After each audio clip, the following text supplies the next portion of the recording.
NEET paper leak पर मोदी सरकार का बड़ा एक्शन देखने को मिल सकता है और सख्त कानून से माफियाओं पर शिकंजा कसने की तैयारी में है सरकार।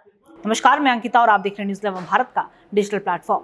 देखिए, नीट पेपर लीक और प्रतियोगी परीक्षाओं में धांधली को लेकर मचे बवाल के बीच केंद्र सरकार का बड़ा कदम उठाने जा रही है।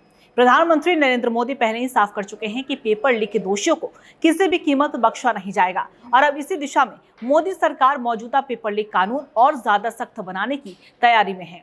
देखिए, केंद्रीय कैबिनेट की बैठक होनी है और इस बैठक में पब्लिक एग्जामिनेशन यानी कि अनुचित साधनों की रोकथाम एक्ट 2024 में संशोधन के प्रस्ताव पर चर्चा हो सकती है।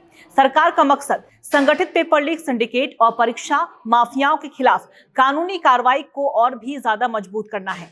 माना जा रहा है कि संशोधित बिल को मंजूरी मिलने के बाद उसे अगले सप्ताह संसद में पेश किया जा सकता है। प्रस्तावित बदलावों में पेपर लीक के दोषियों के लिए ज्यादा सख्त सजा, भारी जुर्माना और मामलों की सुनवाई पूरी करने के लिए तय समय सीमा जैसे प्रावधान शामिल हो सकते हैं। सूत्रों के मुताबिक सरकार ट्रायल के तेज करने के लिए भी 1 साल या उससे कम समय की समय सीमा तय करने के पर भी विचार कर रही है, ताकि दोषियों को जल्द से जल्द सजा मिल सके।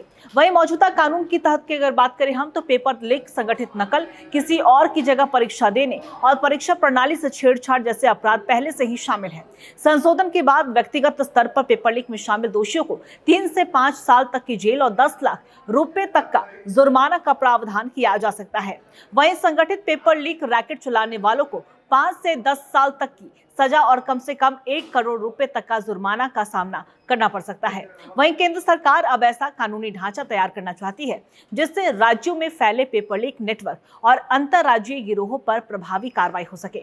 नीट पेपर लीक का विवाद के बीच यह कदम सरकार की सख्त नीति का संकेत माना जा रहा है। गौरतलब है कि शिक्षा सुधारों और साफ तौर पर प्रतियोगी परीक्षाओं में पारदर्शिता की मांग को लेकर सामाजिक कार्यकर्ता सोनम वांगचुक ने 26 दिनों तक अनशन किया था, जिसे सरकार से आश्वासन मिलने के बाद उन्होंने समाप्त कर दिया। अब कहीं न कहीं ऐसे अगर फैसले आते हैं, बदलाव किया जाता है, प्रावधान लाया जाता है, तो सिंडिकेट जो चलाते हैं माफियाओं पर शिकंजा कसने की तैयारी में केंद्र सरकार जल्द से जल्द एक बड़ा कदम उठा सकती है।